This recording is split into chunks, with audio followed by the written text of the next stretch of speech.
Welcome to the Contreras Report, Political Edition. Yes, the year 2020 has been a great political year. It's been the greatest political year in a long time. Of course, it's highlighted by the presidential election, which Donald J. Trump, President of the United States, lost. He lost on November 3rd. As it turned out, he lost by over 6 million popular votes. And he lost in what he defines as a landslide in the Electoral College of 306 to 232 votes. Now, the problem with all that is that President Trump refuses to admit that he lost the election. He refuses to admit he was beaten. He said election night they should have stopped counting while he was ahead. He says no president in history has gotten 75 million votes like he did, so how could he possibly lose? Well, because there were more votes on the other side. Donald, I'm not going to call you Mr. President anymore, because you're out of there on January 20th, whether you like it or not. Whether you admit it or not, you're gone. And my picking on you is well-deserved. You have refused to admit you lost the election. You have refused to admit that the Electoral College was it that finalized your loss. You refused to admit up until the last night. This is being recorded on the 5th of January. As of January 4th, he was still saying that he carried the state of Georgia by hundreds of thousands of votes, which he did not. He lost by 11,000 some odd. Now, all that is great news, but a phone call that he made, man, this guy gets in more trouble with phone calls, but a phone call that he made on Saturday, the 2nd of January, an hour-long phone call that he made with the Secretary of State of the state of Georgia and the Secretary of State's General Counsel, the agency lawyer. They talked for an hour. That is to say, Trump talked for like maybe 50 minutes. He was trying to convince the Secretary of State to recalculate, quote unquote, recalculate the vote totals, even though the vote count in Georgia has been counted 3 times, once by hand, twice by machine. And the results that they came up with all 3 times were within a half a dozen votes or so of each other, which is understandable with over 5 million votes. He wants the Secretary of State to violate the law. Those votes have been certified by the state of Georgia. And the electoral votes that go with it have already been sent to be opened, as it turns out, tomorrow in Washington for the official naming of the president. He wanted the Secretary of State to violate a bushel of federal and state laws. Intimidation, interference, extortion, because he threatened the Secretary of State and his lawyer with serious criminal consequences if they didn't do what he wanted to do. Donald J. Trump has just been the worst possible thing to happen during my lifetime as an American, which, as it happens in a few days, will be 80 years in length. My time as an American-born citizen.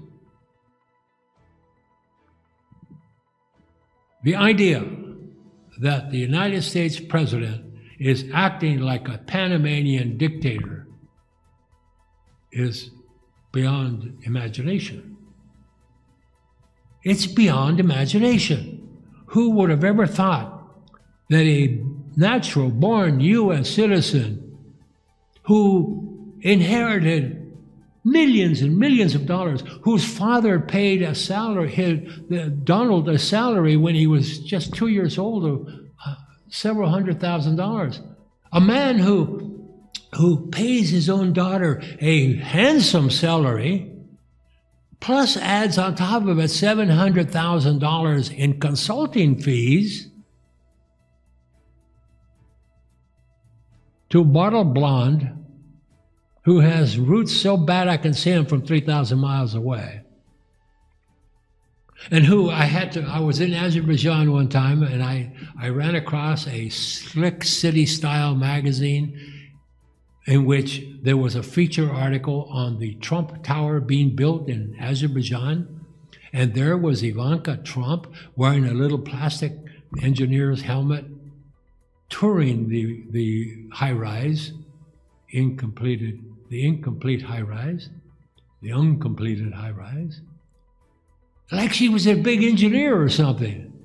Well, when he won the election in 2016, he immediately canceled the deal, and the Trump Tower is an empty shell, never finished. I saw it the last time I was there, which was a year ago in February, and it's still sitting there empty with a couple of security guards keeping people out from sleeping there at night, free rent. Anyway, 2020 was a great political year. We have a new president, a Democrat, who soundly defeated the Republican incumbent after one term. But the Republican Party itself did very well in the election. They gained seats in the House of Representatives. They didn't lose any like they did in 2018 when a blue wave overtook them and gave Democrats control of the House of Representatives. Yes, they still have control after the 2020 election, but 5 votes is all the Republicans needed to defeat Nancy Pelosi for Speaker. She is on literally political thin ice. She's going to have a very hard time. As far as the Senate is concerned, the Republicans maintained control of the Senate. They came out of the election with 50 seats won, and 2 seats in the special election, which unfortunately is the votes are being counted as we speak, and I can't give you the result. Besides, by the time you see this, you'll know the result. In any event, the special election in Georgia will determine the control of the U.S. Senate. If of the 2 Republicans that are running, Senator Perdue and Kelly Loeffler, the appointed senator to take Johnny Isakson's place, who retired because of medical problems. She's running for the 2-year term, for then the regular term would be up in 2022. And David Perdue is running for his regular 6-year term.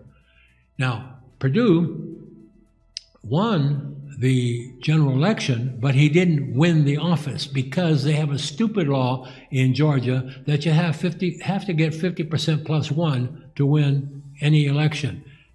And in this case, he missed by just 0.3% because of a libertarian candidate. That's what the reason was. There were 3 candidates, and they kept him from going over 50% plus 1. So his term ended yesterday on the 3rd, and Sunday on the 3rd. Kelly Loeffler, if she loses, she's out. And her opponent, Mr. Warnock, a minister who makes $250,000 a year salary for being the pastor of a church in Atlanta. Check that out. $250,000 for, tell you, I bet you there's a lot of Catholic priests that like to make minimum wage, but they swear a vow of poverty. Obviously, Protestant ministers don't. I can think of another couple in Houston with mega churches that certainly have not taken a vow of poverty. Anyway, so if Senator Dave Perdue wins his race against the kid Ossoff, another rich brat who was born with money, who's never accomplished anything in his life, like Donald Trump, who didn't accomplish anything without his daddy's money.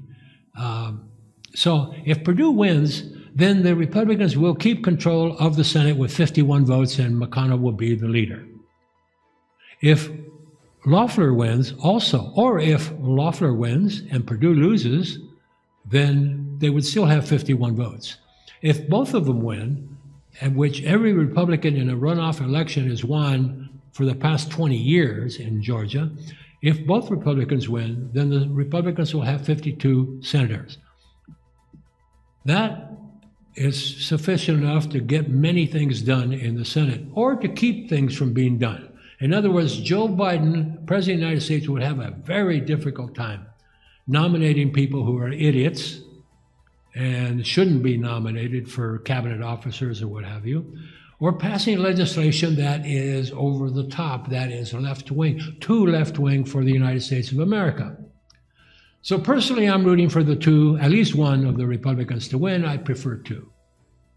Although I think, yeah, she's not so hot. She seems to have a brain that's a mile wide and an inch deep, I think. I don't know.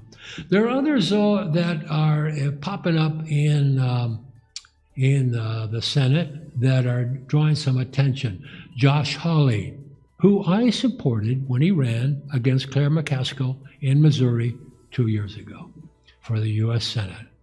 I supported him. This guy's a Stanford grad. He comes from Missouri. He's a Stanford University grad, and if you're not in California, you know, even if you're not in California, you know that Stanford is one of the top, if not the top university, private university in the United States, maybe in the world. He got his undergraduate degree there, and then he went to Yale Law School, which is considered to be the second best law school in the country after Harvard.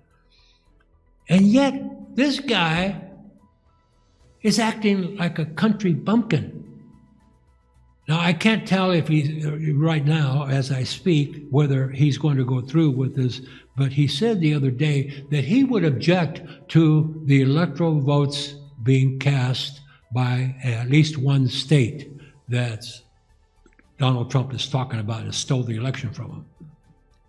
This guy is rumored to be running for president of the United States for 2024. Now he's trying to stake out some territory here. But he's an educated man. And I've got to tell you, unless you're a paid ambulance-chasing lawyer, you cannot you cannot posit that the election was stolen, because if you do, you have to have evidence of it. You can't just say it is, that it was stolen, and have that accepted. You have to present the evidence, like Joe McCarthy did, the U.S. Senator, when he pulled a list of names out of his pocket, or a piece of paper out of his suit pocket, and he waved it around, and he said, I have the list of 210 communists working in the State Department. I have the list right here of their names. We never saw that list. I know. Yeah, I was only 13 when he was censured by the U.S. Senate and ratted out on by President David Eisenhower, one of my favorite all-time presidents. But we never saw the list. In other words, he never proved it. Had he proved it, it would have been a totally different thing. So if Hawley has an idea that election was stolen in Arizona, Georgia, Michigan, Pennsylvania, what's the other states? Nevada. If he has proof, let's see it. If he has it, present it. If not, Senator Hawley, keep your mouth shut, and I'll be damned if I could support you for president if you can't produce proof and you just go on this snipe hunt. So, 2020 was a great political year. It was a year, I would say, as eventful as the 1968 election, when we had violence in the streets, leftists were bombing and killing people. We had Hubert Humphrey running for president, Richard Nixon resurrected out of the political grave, and he won. We had George Wallace that took several southern states away from Nixon that Nixon would have carried anyway. But it kept Hubert Humphrey from becoming president, and he would have been a total disaster. As it was, Lyndon Johnson was a disaster who inherited the presidency when John Fitzgerald Kennedy was killed. Kennedy's mistake was the Vietnam War. When he took office, January 1961, there were 600 Americans in civilian clothes advising the South Vietnamese Army and Navy and Marines. The following year, or actually in 61, later that year, he ordered the first rifle-carrying troops into Vietnam, about 10,000, 11,000 as I recall. And then it just kept going. And when he died, and forget that rumor that he was thinking of pulling out of Vietnam, that the Kennedy people started to try and absolve him of the greatest foreign policy mistake the United States has ever made. Iraq under George Bush is nothing compared to what happened in Vietnam under John Fitzgerald Kennedy and Lyndon Johnson, that moron from Texas who upped the ante every time he could, because like he said, he was not going to be the first U.S. president to lose a gosh darn war, or words to that effect. So we wound up with 500,000 troops there, 55 million people dead, Americans dead. And then they're saying that George Bush made the worst mistake by going into Iraq and losing 5,000. No. Vietnam was the worst foreign policy mistake in American, maybe even world history. Democrats cause that war because they don't understand war. They don't understand freedom. And while I did my best to get rid of Donald Trump, who was a ersatz Republican, he really wasn't a Republican. And now he's proving it by refusing to admit that he even lost and carrying on like a little bratty kid. I'm sure he was that way. I'm sure that's why his father had to pull him out of public school and put him in a private military school. I'm sure that Trump was a bully in public school and was a menace. And he's showing it today, 74 years old, and he's acting like a 10-year-old punk kid, rolling around on the carpet, screaming, trying to get his way. In any event, that's how we wind up 2020, one of the great political years of all time. 2021, here we come. We're going to start off with the Georgia election. We'll see how that goes. And then we'll see the presidency of Joseph Biden at noon, January 20th. That's my special political report, year-end 2020. And I hope you subscribe to this so that you can be notified when I post a new one, which we will be doing next week. And we'll catch you up on all the latest stuff. And we will hit you with the Contreras Report, Political Edition, the Contreras Report International Edition, and the Contreras Report Mexico. Thanks for being there. Subscribe, and we'll see you next time. Thank you, and adios.